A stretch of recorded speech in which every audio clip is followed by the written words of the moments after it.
Welcome to part 2 of our business planning series. We're gonna get right into it. If you missed the last video, stop here, go check it out where we dialed in our income and production goals.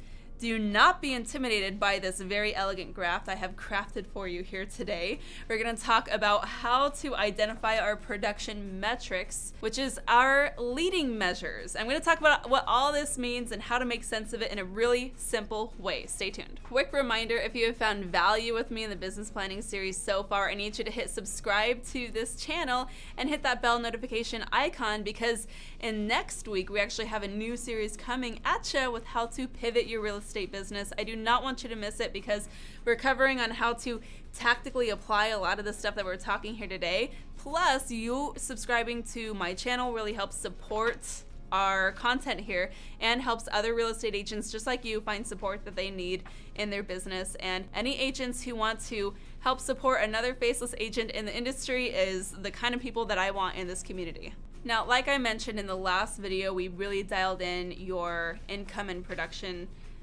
goals, which is how much money you need to generate in order to take home your goal amount of revenue, as well as how many sales units and how much sales volume it's going to take to account for all of that.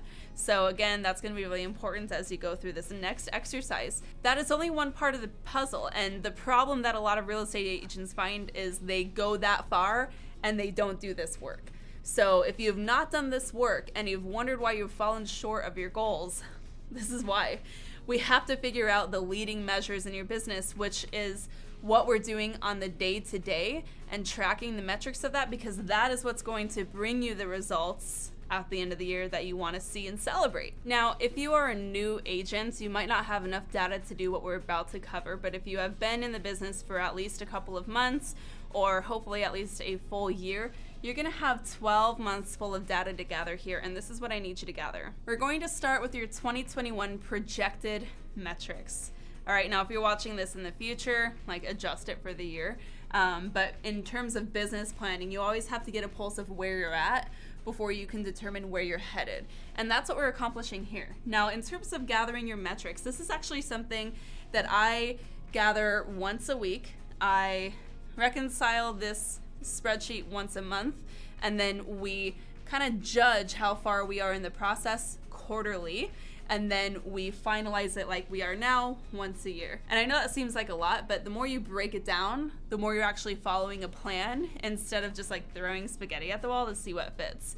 This is what takes the top producing agents and sets them apart from the average Joe.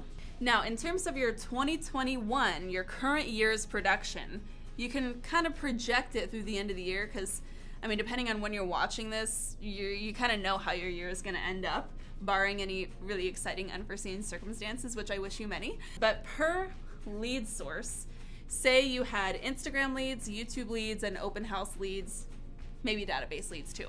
The average real estate agent should have a solid 3 lead sources, maximum of 7.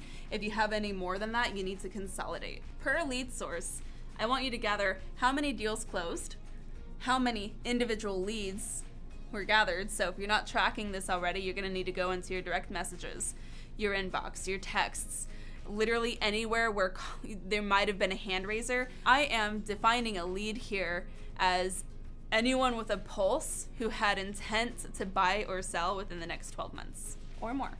Sometimes I'll stretch it out to 18 months. You then very simply do a quick conversion calculation to figure out your conversion rates per lead source.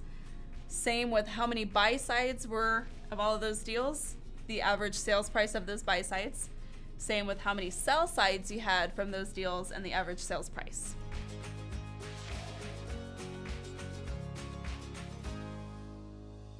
Now, say you did a lot of really great open houses week after week after week, and in this year, you've generated about 140 leads from open houses with 9 closed deals. This is what that's gonna look like. So we're gonna start with the deals. You had 9 closed deals. It's like 140 leads to get there. That gave us about a 6% conversion rate. Of those 9 deals, 7 were buy sides with an average sales price of $350. 2 were sell sides with an average sales price of $300. Say, just for example, this is what that might look like for you for that one lead source of open houses. You got to do this math all the way down with every lead source. So again, depending on what that looks like for you, you're going to have a couple of columns here that you're going to have to reconcile. Once you have identified all of these metrics across all lead sources, you're going to break it down and boil this down to some easy numbers. So say all you did was open houses, that was all that happened.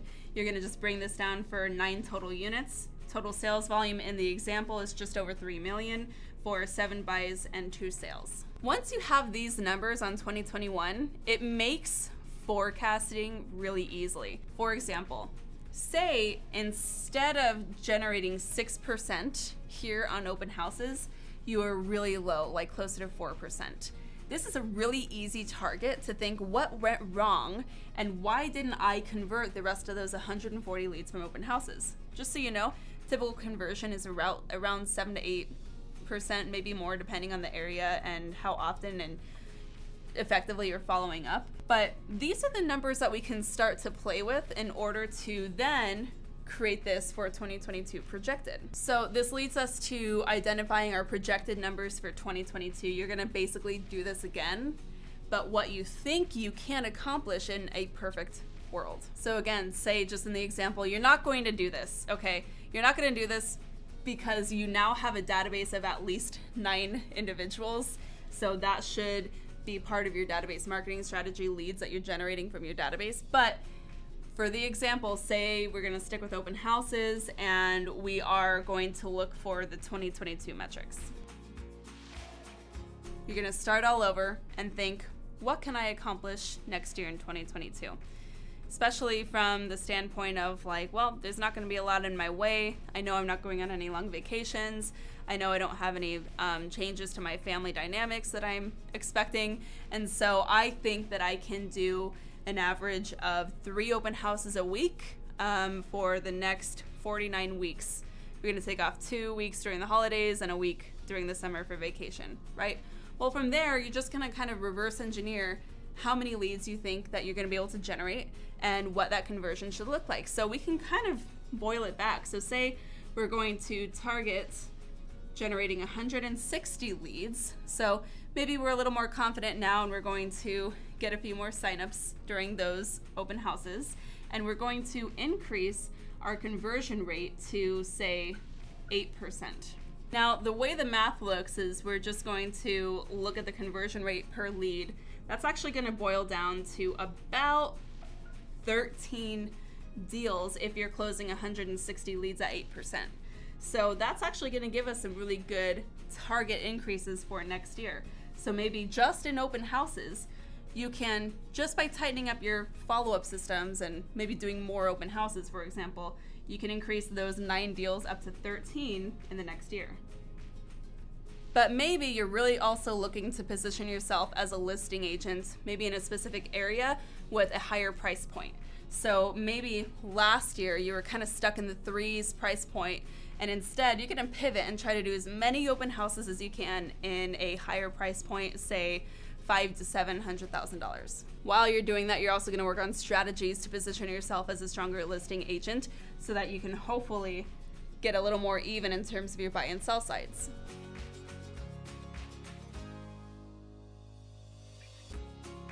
So in this example, I just filled in some quick numbers. Say we want to kind of even it up and get some more listing opportunities, maybe even add in some circle prospecting to our open houses to get more of those opportunities. That might look like closing 8 buy sides at an average sales price of $600K. The market's gone up, right? But also you're going to target other neighborhoods with a higher sales price, and you're getting more listings for an average sales price of $500K. What is that going to look like for our projected output?